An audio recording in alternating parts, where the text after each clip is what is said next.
Russia Ukraine വാറുമായി ബന്ധപ്പെട്ട് American president Donald Trump ഇന്നലെ രാത്രി, അതായത് ഇന്നത്തെ ഇന്ത്യയിലെ രാവിലെ ആയ സമയം, അമേരിക്കയിൽ പ്രസ്താവന നടത്തി. ഇന്ത്യൻ പ്രധാനമന്ത്രി ഡൊണാൾഡ് ട്രംപിനോട് പ്രോമിസ് ചെയ്തിട്ടുണ്ട്, റഷ്യയിൽ നിന്നും വാങ്ങുന്ന ക്രൂഡ് ഓയിൽ മുഴുവനായിട്ട് നിർത്തും. ഇതാണ് അത് ഇന്ത്യയിൽ വലിയ സ്പാർക്ക്. ഇവിടെ പറഞ്ഞ് ഞാനിത് നിങ്ങൾക്ക് ഓർമ്മയുണ്ടെന്ന് ഞാൻ വിശ്വസിക്കുന്നു. ഞാൻ കഴിഞ്ഞ 1.5-2 മാസമായിട്ട് ഇത് പറയുന്നത് ഇന്ത്യ ഗ്രാജുവലി ഇത് നിർത്താൻ പോവുകയാണ്. അതിൻ്റെ കാര്യമെന്ന് പറയുന്നത്, ഈ പറയുന്ന എക്സ്പോർട്ടേഴ്സ്, അതായത് ഗാർമെൻറ്റ് എക്സ്പോർട്ടേഴ്സ്, ജ്വല്ലറി എക്സ്പോർട്ടേഴ്സ്, ഇവരുമായിട്ടൊക്കെ ഇവിടെ എക്സ്പോർട്ട് കൗൺസിലൊക്കെ ഉണ്ട് ഡൽഹിയിൽ. ഇവരുമായിട്ട് ഞാൻ നിരന്തരമായിട്ട് സംസാരിക്കും എന്തൊക്കെയാണ് ഉണ്ടാകുന്നത്. ഈ പറയുന്ന അമേരിക്കൻ ടാരിഫും പ്യുണറ്റീവ് ടാരിഫ്, റഷ്യൻ ക്രൂഡിൻ്റെ. കാരണം ഇവർക്കല്ലേ വേവല, അതൊരു ബിസിനസ്സുകാരനെ സംബന്ധിച്ചിടത്തോളം അത് ഏറ്റവും വലിയ പ്രശ്നം.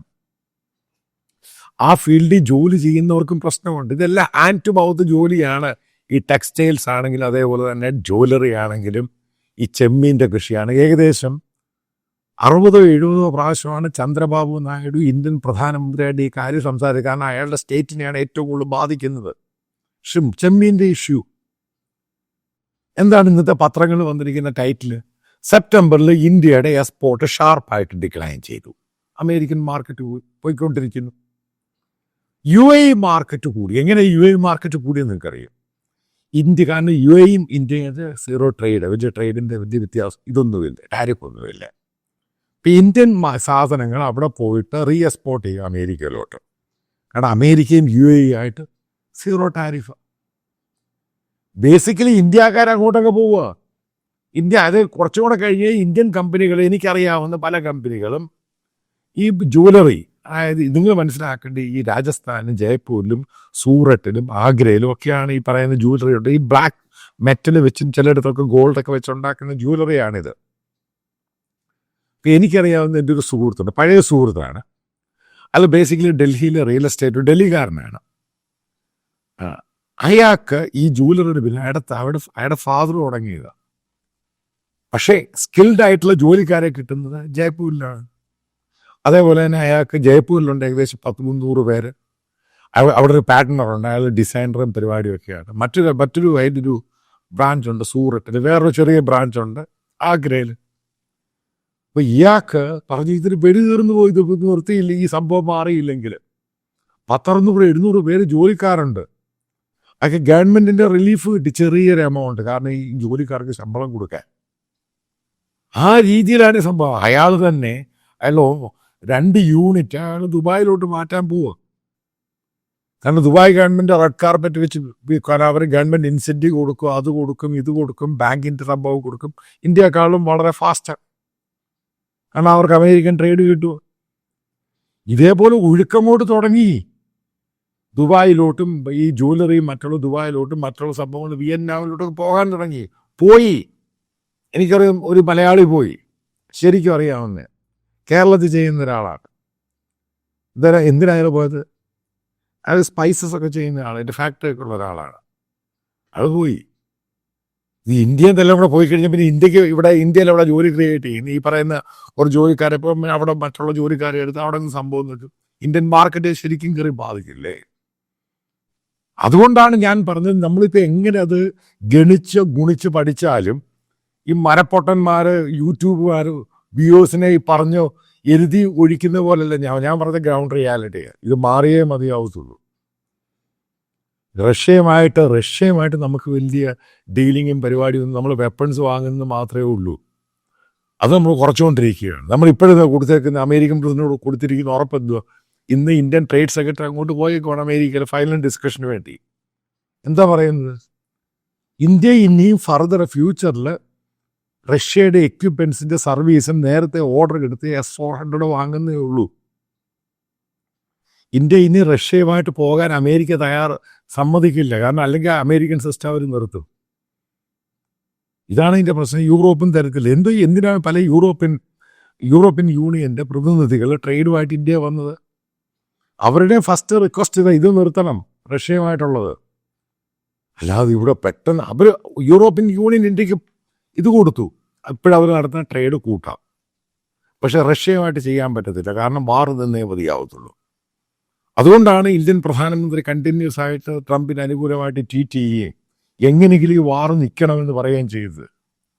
കാരണം വരാൻ പോകുന്ന ഒരു മാസത്തിനുള്ളിൽ റഷ്യ ഉക്രൈൻ വാർ വളരെ തീവ്രമാകും. ചിലപ്പം ഇതിനകത്ത് അതോടുകൂടി ചിലപ്പം ഈ റഷ്യ ചിലപ്പം സറണ്ടർ ചെയ്യും, അല്ലെങ്കിൽ രണ്ടുപേരും കൂടെ വാറങ്ങ് നിർത്താനുള്ള സാധ്യതയും കൂടുതലാണ്. കാരണം ഏറ്റവും കൂടുതൽ ഫയർ പവർ അമേരിക്ക ഡിസൈഡ് ചെയ്തു നാറ്റോയെ കൊണ്ട് വാങ്ങിച്ച റഷ്യക്ക് കൊടുക്കാൻ, ടോം ഹോക്സ് ഉൾപ്പെടെ. അതോടുകൂടി ഇതിൻ്റെ പിച്ചങ്ങ് മാറും വാറിൻ്റെ. ഇതാണ് എൻ്റെ സംഭവം. ആ ഒരു സന്ദർഭത്തിൽ ഗ്ലോബലായിട്ട് ഇന്ത്യക്ക് വരുന്നൊരു ഐസൊലേഷനുണ്ട്. അത് ഇന്ത്യയെ ബാധിച്ചു ശരിക്കും. ട്രേഡ് മാത്രമൊന്നുമല്ല, ഇന്ത്യ ഇന്റർനാഷണൽ ഐസൊലേറ്റ് ചെയ്യാൻ ശ്രമിച്ചു. കാരണം അമേരിക്കയുടെ അഡ്മിനിസ്ട്രേഷനുള്ള സീനിയർ ആയിട്ടുള്ള ആൾക്കാർ പറയാൻ തുടങ്ങി, ഉക്രൈൻ റഷ്യ വാറിനത് ഇന്ത്യയാണ് ഫണ്ട് ചെയ്യുന്നത്. അവർ ചൈനയെ കാര്യമായിട്ട് എടുക്കുന്നില്ല. എന്തുകൊണ്ടാണ് ചൈനയെ കാര്യമായിട്ട് എടുക്കുക? കാരണം ഈ പറയുന്ന അമേരിക്കയ്ക്കും വെസ്റ്റ് യൂറോപ്യൻ രാജ്യങ്ങൾക്ക് ചൈനയുമായിട്ട് വലിയ താല്പര്യമൊന്നുമില്ല. അവർക്കൊക്കെ ഇന്ത്യയായിട്ട് താല്പര്യമുണ്ട്, ഇന്ത്യയുടെ ട്രേഡ് കൂട്ടുന്നതിന് താല്പര്യമുണ്ട്. അവരുടെ അജണ്ടയുടെ ഭാഗമാണ് ചൈന ഒതുക്കാൻ വേണ്ടി. ഇതെല്ലാം അജണ്ടയും ബിസിനസ് ഗെയിമുകളാണ് ഇതൊക്കെ നടക്കുന്നത്. അതായത് അമേരിക്കൻ അവരുടെ താല്പര്യങ്ങളുണ്ട്. ഈ ഇന്ത്യ കൂടുതലായിട്ട് വാങ്ങുന്നത്. അതുകൊണ്ടാണ് നമ്മൾ H-1B വിസ വന്ന ഇന്ത്യൻ മൂവീസിന് 100%, വേറെ ഏത് രാജ്യത്തെ മൂവീസ് എത്ര അമേരിക്ക പോകുന്നത്? ഹിന്ദി മാത്രമാണ്, നല്ല തമിഴ്, തെലുങ്ക്, മലയാളം, മറാഠി ഈ ഭാഷയുള്ള മൂവിയെല്ലാം അവിടെ പോകുന്നില്ലേ? അതിന് 100% ടാരിഫ് വന്നു കഴിഞ്ഞാൽ 40% മൂവി ഇൻഡസ്ട്രിയെ ശരിക്കും കയറി ബാധിക്കുക. ഇപ്പം ഞാൻ പറയുന്നത് മോദി മുട്ടുമടക്കിയതൊന്നും അല്ല ഇതിൻ്റെ അത് ഇഷ്യൂ എന്ന് പറയുന്നത്.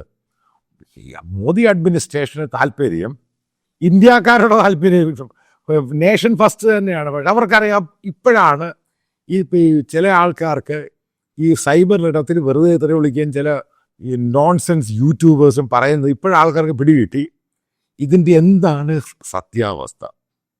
ഇപ്പോഴാണ് പിടികിട്ടിയത്. കാരണം അത് നിങ്ങൾ ആദ്യം മനസ്സിലാക്കേണ്ടത്, ഞാൻ കള്ളത്തരവും കപടതയും പൊക്കിയെന്ന് ആരടിക്കുന്നു. എനിക്ക് മോദി എപ്പോഴും താല്പര്യമാണ്. പക്ഷെ അമേരിക്കയുമായിട്ട് ഈ രീതി പോകാൻ പറ്റത്തില്ല. അത് ഇന്ത്യയെ എല്ലാ രീതിയിലും ബാധിക്കും. നമ്മൾ റഷ്യയുമായിട്ട് ചൈനയുമായിട്ട് ട്രേഡ് നടത്തിയില്ലെങ്കിൽ നമുക്കൊരു പുല്ല് സംഭവിക്കാൻ പോകുന്നില്ല. ഈ പറയുന്ന ചൈനീസ് സാധനങ്ങളൊക്കെ ഇന്ത്യയിലുണ്ടാകും. അല്ലെ ചില സാധനങ്ങളൊക്കെ ചില ക്രിട്ടിക്കൽ ടെക്നോളജി അതുമായിട്ട് ബന്ധപ്പെട്ട എക്യുപ്മെൻറ്റ്സ് എല്ലാം യൂറോപ്യൻ രാജ്യങ്ങളിൽ നിന്ന് വാങ്ങേണ്ടി വരും. ചില വില കൂടുതലായിരിക്കും. കാരണം ചൈനയാണ് ചീപ്പായിട്ട് വരുന്നത്. റഷ്യ എന്തു കുന്തമാണ്, ഈ പറയുന്ന സാധനമേ ഉള്ളൂ, ഹാർഡ്വെയർ സാധനമേ ഉള്ളൂ. അത് ഇന്ത്യ കുറച്ച് നാളുകൊണ്ട് വാങ്ങുന്നില്ല. റഷ്യ എത്രയോ മാത്രം ഡിമാൻഡ് ചെയ്തു ഈ വാറിൻ്റെ സമയത്ത് ബ്രഹ്മോസ് മിസൈൽ കൊടുക്കണമെന്ന്. എന്തുകൊണ്ടാണ് മോദി കൊടുക്കാതിരുന്നത്? കാരണം മോദിക്കറിയാം ഇത് വലിയ ഇഷ്യൂ ആകുമെന്ന്. കാരണം കയ്യെ പിടിച്ചാൽ കിട്ടുന്ന സാധനമല്ല, ഗെയിം മാറുന്ന ഗെയിം. അതുകൊണ്ടാണ് ഗ്രാജുവലായിട്ട് നിർത്തുമെന്ന് പറഞ്ഞ് നവംബറോടുകൂടി ഇന്ത്യ കംപ്ലീറ്റ് നിർത്തും. എന്തുവാണ് റഷ്യയുടെ ഇന്ത്യൻ അംബാസഡർ ഈ പറയുന്ന ട്രംപിൻ്റെ അഡ്മിനിസ്ട്രേഷൻ്റെ ഈ വന്നു കഴിഞ്ഞാൽ പറഞ്ഞ സംഭവം തന്നെ നിങ്ങൾക്കറിയാം. ഇന്ത്യക്കാണ് ഞങ്ങൾ ഏറ്റവും വില കുറച്ച് ഓയിൽ കൊടുത്തത്. സത്യമാണ്, പലപ്പോഴും അവർക്ക് ഓയിലിൻ്റെ വില കുറച്ചു കൊടുത്തത് കാരണം ഇന്ത്യ മേടിച്ചുകൊണ്ടിരിക്കാൻ വേണ്ടി.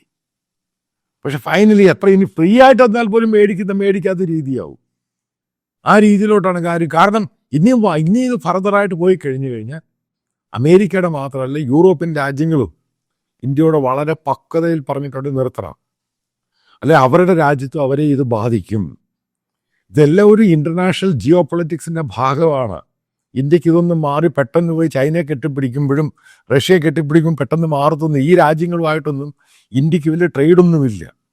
ചൈനയുമായിട്ട് ട്രേഡുണ്ട്, നല്ല ട്രേഡുണ്ട്. ഇന്ത്യക്ക് വളരെ കുറച്ച് സാധനങ്ങളെ പോകുന്നുള്ളൂ. ഗ്രാജുവലി മോദി അഡ്മിനിസ്ട്രേഷന് താല്പര്യം ചൈനയുമായിട്ടുള്ള ട്രേഡ് കുറച്ച് കൊണ്ടുവന്ന് അത് ഇന്ത്യയിൽ ഉണ്ടാക്കണം. അതാണ് മോദി അഡ്മിനിസ്ട്രേഷൻ്റെ ഏറ്റവും കൂടുതൽ താല്പര്യം. കാരണം അവിടെയാണ് സ്വദേശി എന്ന് വരുന്നത്. അല്ല, സ്വദേശി എന്ന് പറഞ്ഞ് ഈ ടെക്നോളജിക്കൽ സോഹോ ഉൾപ്പെടെയൊന്നും അല്ല ഇത്. കാരണം സോഹോ എന്ന് പറഞ്ഞ് മൈക്രോസോഫ്റ്റിനെ അത് കോപ്പി ചെയ്ത് വേറെ സാധനം ഉണ്ടാക്കി, വാട്സപ്പിനെ കോപ്പി ചെയ്ത് ഇന്ത്യൻ ഒരു പ്രോഡക്റ്റാണ്. ഞാൻ സോഹോ ചെയ്ത് മെയിൽ മാത്രമേ ഞാൻ യൂസ് ചെയ്യുന്നുള്ളൂ. ഞാൻ ഈ പറഞ്ഞു വരുന്നത് ബാക്കിയുള്ളതെല്ലാം ഈ സാധനങ്ങളൊക്കെ ഈ ചൈനയിൽ നിന്ന് വരുന്ന പല സാധനങ്ങളും ഇന്ത്യയിൽ ഉണ്ടാക്കാൻ പറ്റും. ഇന്നത്തെ ഇന്ത്യൻ എക്സ്പ്രസിൻ്റെ മറ്റൊരു വാർത്തയാണ് റെയർ എർത്ത്. അതായത് അമേരിക്ക ഇന്ത്യക്ക് ടെക്നോളജി ട്രാൻസ്ഫർ ചെയ്യാൻ തയ്യാറാണ്, ഫണ്ട് ചെയ്യാൻ തയ്യാറാണ്. റെയർ എർത്ത് മെറ്റല് ചൈനയായിട്ട് ഉടക്കായി അത് ഇന്ത്യയിൽ ഉണ്ടാക്കാൻ. അപ്പോൾ ഇത് ഇന്ത്യ ഭയങ്കര ബൂം ഉണ്ടാക്കും അത് ബേസിക്കലി. കാരണം റെയർ എർത്ത് മാഗ്നറ്റ് എന്ന് പറഞ്ഞ് ഗ്ലോബലായിട്ട് ഈ സാധനം ആവശ്യമാണ്. വരാൻ പോകുന്ന 10-15 വർഷം ഗ്ലോബലായിട്ട് ആവശ്യമാണ്. കാരണം ചൈന അതുകൊണ്ട് അമേരിക്കയെ കൊടുക്കുക. അവിടെയാണ് അവർ കയറി പിടിച്ചിരിക്കുന്നത്. ഇതാണ് ഇന്ത്യക്ക് പറ്റിയൊരു സാഹചര്യമാണ് ഇപ്പോഴും. ഈ സാഹചര്യം ഉപയോഗിച്ചാണ് ഇന്ത്യ മുന്നോട്ട് പോകേണ്ടത്. അപ്പോൾ ഈ പ്യുണറ്റീവ് ടാരിഫും മറ്റുള്ള അത് മാറുകയും റഷ്യൻ ക്രൂഡിൻ്റെ ടാരിഫ് മാറുകയും അതേപോലെ തന്നെ അമേരിക്കൻ ടാരിഫ് ഏകദേശം 12-13%. പക്ഷെ ഒരു കാരണവശാലും ഇന്ത്യൻ ഫാം പ്രോഡക്റ്റ് കർഷകരെ വിഷമിപ്പിക്കുന്ന രീതിയിൽ പോകാൻ പറ്റില്ല. അത് പാടില്ല. മറ്റുള്ള പല സംഭവത്തിൽ കോംപ്രമൈസ്, പല പ്രോഡക്റ്റുകളും ഇന്ത്യ വരട്ടെ. പക്ഷെ അതിൻ്റെ അകത്ത് ഈ ബ്രിട്ടീഷ് ആൽക്കഹോളും അമേരിക്കൻ ആൽക്കഹോളും വന്നു കഴിഞ്ഞാൽ ഇന്ത്യയിലുള്ള അതിനെ എത്രമാത്രം ബാധിക്കും എന്നുള്ളത് പഠിക്കേണ്ട വിഷയമാണ്. പക്ഷെ അവിടെ ഒന്നും അല്ല. അതിൻ്റെ പ്രധാനപ്പെട്ട ഇഷ്യൂ എന്ന് പറയുന്നത് ഇന്ത്യ ഇപ്പോൾ സമ്മതിച്ചിരിക്കുന്നത് ഇത് ബാലൻസ് ചെയ്യാൻ വേണ്ടി ഏറ്റവും കൂടുതൽ അമേരിക്കൻ ആയുധങ്ങൾ വാങ്ങാം. അതിലോട്ടാണ് പോകുന്നത്. പല കുണാപ്പന്മാരെന്തോ പറഞ്ഞത്, ഇപ്പോൾ Su-57 ഇപ്പം മേടിച്ചു, റഷ്യയുടെ ഇത് മേടിച്ചു, അത് ഈ ഒന്നും ഇന്ത്യ മേടിക്കാൻ പോകുന്നില്ല. കാരണം ഇന്ത്യക്ക് അമേരിക്കയും വെസ്റ്റേൺ രാജ്യങ്ങൾ, യൂറോപ്യൻ രാജ്യങ്ങളെ മാറ്റി നിർത്തി മുന്നോട്ട് പോകാൻ പറ്റില്ല. പണ്ട് പറ്റുമായിരുന്നു ഇന്ദിരാഗാന്ധിയുടെ സർക്കാരിന്. അന്ന് നമുക്ക് ഇതിൽ ട്രേഡൊന്നുമില്ല. അന്ന് ഇന്ത്യ ഡെവലപ്ഡ് അല്ല ഇത്രമാത്രം. ഇന്ന് ഇന്ത്യ ഡെവലപ്ഡ് ആണ്, ഡെവലപ്പിംഗ് കൺട്രിയാണ്. നമ്മൾ ഈ ട്രേഡും പരിപാടികളൊക്കെ പെട്ടെന്ന് നിർത്തി കഴിയുമ്പോൾ ഇതെല്ലാം കൂടി പൊക്കി പിടിച്ചുകൊണ്ട് അപ്പുറത്തോടങ്ങ് പോകും. ഇപ്പം അങ്ങോട്ടും ഇങ്ങോട്ടും ഒന്നും മാറാൻ സമയമൊന്നും എടുക്കത്തില്ല. പല ആൾക്കാരും ഈ ഫാർമയിൽ തന്നെ, അതും ഈ ഫാർമയും ഈ പറയുന്ന മൂവിയാണെങ്കിലും പല സെക്ടേഴ്സിലും ഇന്ത്യ ഷാർപ്പായിട്ട് നെഗോഷിയേറ്റ് ചെയ്ത് അതിന് നല്ലൊരു വഴി ഉണ്ടാക്കിയെടുക്കണം. ബ്രാൻഡഡ് അല്ല, ജനറിക് മെഡിസിൻ്റെ 40% ആണെങ്കിലും ഇതിനൊക്കെ ഒരു വഴി കണ്ടുപിടിക്കണം. പെട്ടെന്ന് ഈ ടെക്നോളജിയുമായിട്ട് നിങ്ങൾക്ക് ഓർമ്മയുണ്ടായിരിക്കും അമേരിക്കൻ ടാരിഫ് റെസിപ്രോക്കലും ഈ പറഞ്ഞ പ്യൂണിറ്റീവ് ടാരിഫ് ഉണ്ടായപ്പോൾ ശശി തരൂരിൻ്റെ ഗ്ലോബൽ മനുഷ്യർ, ഗ്ലോബൽ പോഴൻ ഐഡിയറ്റ് പെട്ടെന്ന് പറഞ്ഞു റെസിപ്രോക്കൽ ടാരിഫ്. പെട്ടെന്ന് റെസിപ്രോക്കൽ ടാരിഫ് എന്ന് പറഞ്ഞാൽ ഇന്ത്യ ഏർപ്പെടുത്തി കഴിഞ്ഞാൽ അവൻ തിരിച്ചടിക്കുന്നൊരു അടിയുണ്ട്. ആലോചിച്ചിട്ടുണ്ട്? അതാണ് അയാൾക്ക് ബോധമില്ല. മനസ്സിലാക്കി പറയുക എങ്ങനെയാണ് റെസിപ്രോക്കൽ ടാരിഫ് നമ്മൾ അമേരിക്കയുടെ മുകളിൽ ചെയ്യുമ്പോൾ തിരിച്ച് അമേരിക്കയിൽ അടിക്കുന്ന അടിയുണ്ട്. അത് ഡിജിറ്റൽ പ്രോഡക്റ്റ് ടാരിഫിനെ പറ്റിയാണ് പറഞ്ഞത്. പിന്നെ എന്തോ ഉണ്ടാവുന്നത് 100-150% ട്രംപ് എന്ന് പറഞ്ഞ ഒരു ബോധമില്ലാത്ത കയറി അടിച്ചു തരും. നിങ്ങൾ നോക്ക്, കഴിഞ്ഞ 2 ദിവസം കൊണ്ട് ഇന്ത്യയുടെ സ്റ്റോക്ക് മാർക്കറ്റ്, കാരണം എല്ലാവർക്കും 2 ദിവസം കൊണ്ട് പത്രങ്ങളിലൊക്കെ വരുന്നുണ്ട് ഈ 45% റഷ്യ ഒന്ന് കുറച്ചു. അതേപോലെ അമേരിക്കയായിട്ട് നല്ല ബന്ധത്തിൽ പോകുന്നു. ഇന്ത്യൻ പ്രധാനമന്ത്രി സംസാരിച്ചു. നോക്കൂ അതിൻ്റെ റിഫ്ലക്ഷൻ, സ്റ്റോക്ക് മാർക്കറ്റിൽ പതുക്കെ പോകാൻ തുടങ്ങി. റാലിയായിട്ട് താപ്പോട്ട് പോയതിന് പെട്ടെന്ന് പോകാൻ തുടങ്ങി. അതായത് IT ആണെങ്കിലും മറ്റുള്ള പല സെക്ടേഴ്സും, ബാങ്കിങ്, ഓട്ടോമൊബൈല്, അല്ലെങ്കിൽ എത്ര പേർക്കായി ജോലി പോകുന്നത്. ഇത് മുട്ടുമടക്കി എന്നല്ല ഇതിനകത്ത് പറയേണ്ടത്. അതായത് ഗവൺമെൻറ്, അതായത് മോദി ഗവൺമെൻറ്റിൻ്റെ കൃത്യമായിട്ടറിയുക, നേഷൻ ഫസ്റ്റ്. ഇവിടെ ആൾക്കാർക്ക് ജോലി ഇല്ലാതാകും, തൊഴിലില്ലാതാകും, ഇന്ത്യയുടെ എക്കോണമി ഫർദറായിട്ട് മൂവ് ചെയ്യാൻ പറ്റും. ഇതുമായിട്ടൊക്കെ ബന്ധപ്പെട്ട് പഴയ ഒരു ഡാറ്റയും വെച്ചിട്ട് IMF ഇത് നോൺസെൻസ് ഡാറ്റ. ഇതൊക്കെ ബേസിക്കലി ഇതൊക്കെ നോൺസെൻസ് ആയിട്ട് ഓരോ ആൾക്കാരെ ഏജൻസികളെ വെച്ച് കുണാന്ന് പറഞ്ഞ് ഡാറ്റ ഉണ്ടാക്കും. പണ്ട് ഞാനൊരു റിസർച്ചിലൊക്കെ ബന്ധപ്പെട്ട് ഒത്തിരി ചെയ്തിട്ടുണ്ട് ഇന്ത്യയിൽ ഏജൻസികളായിട്ട്. അപ്പം അങ്ങനെയുള്ളൂ. അതിനകത്ത് ഈ പറയുന്ന സംഭവങ്ങളൊന്നുമില്ല.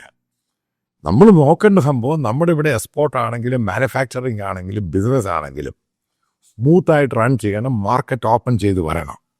ഈ പെട്ടെന്നൊന്നും ഒരു മാർക്കറ്റ് കിട്ടത്തൊന്നും ഇന്ത്യക്ക് ഈസി ആയിട്ട് ഈ സാധനം എക്സ്പാൻഡ് ചെയ്യാൻ പറ്റും അമേരിക്കയുടെ.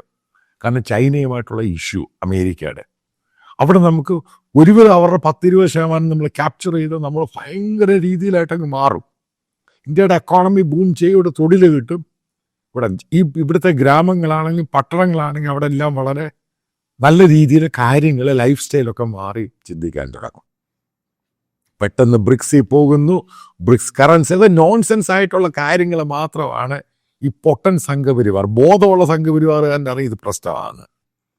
അതായത് സൈബർ വാരിയറായിട്ടിരിക്കുന്ന നോൺസെൻസ് ഇഡിയറ്റ്, ഇവന് കുന്തോന്നും അറിയത്തില്ല എന്തോ ഈ സാധനമൊക്കെ. ബ്രിക്സ് കറൻസി വരിക. ബ്രിക്സ് കറൻസി അതിൻ്റെ പേരിൽ തന്നെ പ്രശ്നമാണ്. അത് ചൈനയ്ക്ക് വേണ്ടി ഉണ്ടാക്കുന്ന സാധനം. ബ്രിക്സ് ആണെങ്കിലും SCO ആണെങ്കിലും ഇതൊക്കെ ചൈനയാണ് ആധിപത്യം, ഇന്ത്യ അല്ല. ഇന്ത്യ അതിൻ്റെ ഒരു പാർട്ടെന്നേ ഉള്ളൂ. ചൈനയാണ് ഇത് മുഴുവൻ കൺട്രോൾ. എന്തുവാണ് ബ്രിക്സിലെ ഏറ്റവും വലിയ രാജ്യം? ബ്രസീൽ. നേരെ ബാക്ക് ഡോറിൽ പോയി അമേരിക്കയായിട്ട് സംസാരിച്ചു. അത്രയേ ഉള്ളൂ. കാരണം അവർക്കറിയാം അവർക്ക് ഫർദർ പോകാൻ പറ്റത്തില്ലെന്ന്. ഇതേ ഉള്ളൂ സംഭവം. ഞാൻ ഈ പറഞ്ഞു വരുന്നത് ഇത് മുട്ടുമടക്കിയ താഴെ പോയതൊന്നുമല്ല. ബേസിക്കലി ഗവൺമെൻറ് ഓഫ് ഇന്ത്യക്ക് പൂർണ്ണമായിട്ടും അറിയാം, മോദി ഗവൺമെൻറ് അറിയാം ഇതുമായിട്ട് മുന്നോട്ട് പോകാൻ പറ്റും. അമേരിക്കയെ പിണച്ച് മുന്നോട്ട് പോകാൻ പറ്റത്തില്ല. അവർ സൂപ്പർ പവർ തന്നെ, ഗ്ലോബൽ എക്കോണമി അവർ തന്നെ ഹാൻഡിൽ ചെയ്യുന്നത്. അവർ സൈസ് ഓഫ് എക്കോണമി നോക്കുക, പർച്ചേസിങ് പവർ അത് തന്നെയാണ്. അതാണ് ജയശങ്കർ പറഞ്ഞ ലോകത്തിലെ ഏറ്റവും വലിയ മാർക്കറ്റ് അമേരിക്കയാണ്. അതിനെ ഇഗ്നോർ ചെയ്ത് ഇന്ത്യക്ക് പോകാൻ പറ്റത്തില്ല. ഈ ചൈനയും റഷ്യയും എന്നൊക്കെ പറയുന്നത് ചുമ്മാതെ ഈ പറയുന്ന വലിയ കാര്യം. ഇന്ത്യക്ക് റഷ്യയുമായിട്ട് ഇടപാടൊന്നും ഇല്ലെങ്കിലും ഇന്ത്യ ഈസിയായിട്ട് മുന്നോട്ട് പോകും. ചൈനയുമായിട്ട് ഇടപാടും ഈസിയായിട്ട് മുന്നോട്ട് പോകാം. പക്ഷെ നമുക്ക് യൂറോപ്യൻ രാജ്യം അമേരിക്കയെ ഇഗ്നോർ ചെയ്ത് മുന്നോട്ട് പോകാൻ പറ്റത്തില്ല. കാരണം പർച്ചേസിങ് പവറും ബൈങ് പവർ ഈ രാജ്യങ്ങൾക്കാണ് കൂടുതൽ. അവരുടെ അമേരിക്കയുടെയാണ് ഏറ്റവും കൂടുതൽ ഇന്ത്യയിൽ ഇൻവെസ്റ്റ്മെൻ്റ് ഉണ്ടായിരിക്കുന്നത്. ഇന്ന് മനസ്സിലായി. ഈ പ്രൊമറ്റീവ് ടാരിഫും അമേരിക്കൻ ടാരിഫും വന്നു കഴിഞ്ഞ് ഒറ്റ അമേരിക്കൻ ഇൻവെസ്റ്റ് ഇന്ത്യയിൽ വന്നിട്ടില്ല. പോട്ടെ, യൂറോപ്യൻ ഇൻവെസ്റ്റേഴ്സ് വന്നിട്ടില്ല. ഇതൊക്കെ ഇവിടുത്തെ പത്രങ്ങൾ യൂട്യൂബ് അടിച്ചിട്ട് ഓരോ കഥകൾ മാത്രമേ ഉള്ളൂ. വന്നിട്ടില്ല, യാഥാർത്ഥ്യമാണ്. എനിക്കറിയാവുന്ന പല ആൾക്കാരും ഇൻവെസ്റ്റ്മെൻറ്റിൻ്റെ അകത്ത് വർക്ക് ചെയ്യുന്നവരുണ്ട് കൺസൾട്ടൻ്റായിട്ട്. അവർ തന്നെ പറഞ്ഞ് വന്നിട്ടില്ല. അമേരിക്കയിലുള്ള പല റിപ്പബ്ലിക്കൻ പാർട്ടി അവരോട് ചോദിച്ചു കഴിയുമ്പം ട്രംപും മോദി അടുക്കാതെ ഫർദർ ഇന്ത്യയിലൊന്നും കാര്യങ്ങളുണ്ടാവത്തില്ല. ട്രംപിന് മോദിയോട് വലിയ വണക്കമൊന്നുമില്ല. കാരണം ട്രംപിന് ആർക്കാരും പെർമനൻ്റ് ശത്രുവില്ല, പെർമനൻ്റ് സുഹൃത്തുമില്ല. അതാണ് American policy. American business policy. അവൻ ആവശ്യമുള്ളപ്പം മാത്രം അവന് ആവശ്യമുള്ളപ്പം നിന്നോണം. അതാണ് അവൻ്റെ പോളിസി. ആ രീതിയിൽ അവൻ പോവുകയുള്ളൂ. ഇതിനകത്ത് ഞാൻ പറയുന്നൊരു പ്രധാനപ്പെട്ട പോയിന്റ് ഉണ്ട്. ഈ ഓപ്പറേഷൻ സിന്ദൂറുമായി ബന്ധപ്പെട്ട് രാഹുൽ ഗാന്ധിയുടെ പൊളിറ്റിക്കൽ നോൺസെൻസ് പ്രഷറാണ് ബേസിക്കലി പ്രധാനമന്ത്രിയെ ട്രാപ്പിലാക്കിയത്. അതാണ് കാര്യം. അല്ലെങ്കിൽ ഒരു പ്രശ്നം ഉണ്ടാവത്തില്ല. അത് പെട്ടെന്ന് കയറി അമേരിക്ക നിർത്തുന്നു, അവർ നിർത്തുന്നു. അത് tactically government of India handle ചെയ്യാവുന്നൊരു ഇഷ്യൂ ആയിരുന്നു. അതേപോലെ തന്നെ ഈ റഷ്യയിൽ നിന്ന് ഓയിൽ വാങ്ങുന്നത് പെട്ടെന്ന് രാഹുൽ ഗാന്ധി പറഞ്ഞു ട്രംപിനെ ഭയപ്പെട്ടു. അതല്ല ഇഷ്യൂ. ഇന്ത്യക്കാരെന്തിനാ ഇന്ത്യ അല്ല, ഇന്ത്യയുടെ ഇഷ്യൂ ആണ് ഇവിടുത്തെ. ഇവിടെ പ്രധാനമന്ത്രി മോദിയും ട്രംപിൻ്റെ ഇഷ്യൂ അല്ല, ഇന്ത്യ എന്ന് പറഞ്ഞ ഒരു രാജ്യത്തിൻ്റെ ഇഷ്യൂ ആയത്, ഇന്ത്യയുടെ എക്കോണമിൻ്റെ ഇഷ്യൂ. അപ്പം അതിങ്ങനെ പൊളിറ്റിക്കലി പറയുമ്പോൾ പെട്ടെന്ന് കയറി റിയാക്ഷൻ ഉണ്ടായത്. അതാണ് ഞാൻ പറഞ്ഞ ഡിപ്ലോമസി അതിൻ്റെ അകത്ത് ഫെയിലിയറായി. അതാണ് ആ ക്ലിയർനെസ്സും കറക്റ്റ്നെസ്സുമാണ് ഇപ്പോൾ മോദി നടത്തിക്കൊണ്ടിരിക്കുന്നത്. അതിന് എല്ലാ രീതിയിലുള്ള അഭിനന്ദനങ്ങളാണ് എൻ്റെ ഭാഗത്തു നിന്ന്. കാരണം ഞാനിത് പെട്ടെന്ന് ഇത് പറഞ്ഞ് അത് എനിക്ക് ആ ക്രെഡിറ്റ് ഒന്നും വേണ്ട. എനിക്ക് ഇത്ര വർഷത്തെ എക്സ്പീരിയൻസ് ഉണ്ട് ഈ ഫീൽഡുമായിട്ട്. ഒരു യൂട്യൂബ് ചാനലുമായിട്ട് ഇറങ്ങി നിങ്ങളെ ഉള്ള കള്ളത്തരവും വിടുവാത്തരവും വ്യൂവർഷിപ്പ് കൂട്ടുക, തിരിച്ചു പറയുക, മറിച്ച് പറയുക, നാളെ വേറൊന്ന് പറയുക, ഇതൊന്നും എന്നെ കൊണ്ട് പറ്റത്ത. ഒറ്റ കാര്യം പറഞ്ഞ കാര്യങ്ങൾ സോഴ്സ്ഫുള്ളായിട്ട് ഡേറ്റ എടുത്തിട്ടാണ് ഈ പറയുന്നത്. അതുകൊണ്ട് എനിക്ക് മാറ്റാൻ പറ്റത്തില്ല, മാറ്റുകയില്ല. പറഞ്ഞാൽ പറഞ്ഞു. അതാണ് എൻ്റെ നിലപാട്. അതാണ് ബേസിക്കലി ജേർണലിസം എന്ന് പറയുന്നത്. ഇന്ന് പറഞ്ഞ് നാളെ മാറ്റി പറഞ്ഞു, അടുത്ത ദിവസം വേറെ മാറ്റി, മാറ്റി പറഞ്ഞു. മോദി ട്രംപിനെ അടിച്ചു, ഇന്ത്യൻ മിസൈൽ അവിടെ പോയി വീണു. നോൺസെൻസ്. ഇന്ത്യ അമേരിക്ക ഒരിക്കലും ഒരു ബോർഡർ ഡിസ്പ്യൂട്ടോ വാറോ സംഭവമേ ഇല്ല. ഈ ടാരിഫിൻ്റെ ആ പ്രശ്നമുണ്ട്. അവരുടെ അമേരിക്കൻ ഇൻട്രസ്റ്റ് ഉണ്ട്, അവർക്കൊരു ഗ്ലോബൽ ഇൻട്രസ്റ്റ് ഉണ്ട്. അവരുദ്ദേശിക്കുന്ന ഒരു ഗ്ലോബൽ ഓർഡറിൻ്റെ അവരാണ് നിയന്ത്രിക്കുക. അതിൻ്റെ അകത്ത് ഇന്ത്യയും കൂടെ നിർത്തും. അതിനുകൂടെ ഞാൻ പറയാം, ഇവൻ നോബൽ പ്രൈസ് കിട്ടി, നമുക്ക് എന്താ പുല്ല. ഏകദേശം 30-35 രാജ്യങ്ങൾ അയാളെ പിന്തുണയ്ക്കുന്നു, നമ്മളും കൂടെ പിന്തുണയ്ക്കണം. ഇവിടെ മനസ്സിലാക്കേണ്ടത് നമ്മളിവിടെ ബിസിനസ്സും കച്ചവടം നടത്തിയെടുക്കുക എന്ന് മാത്രമേ ഉള്ളൂ. ഇന്ത്യ സഫർ ചെയ്യരുത് മാത്രമാണ് എൻ്റെ അൾട്ടിമേറ്റ് ആഗ്രഹം. അല്ലാതെ ഇന്ത്യ താഴുക എന്നതല്ല. അതിന് മാത്രമാണ് ഞാൻ കൂടുതൽ പ്രാധാന്യം കൊടുക്കുന്നത്.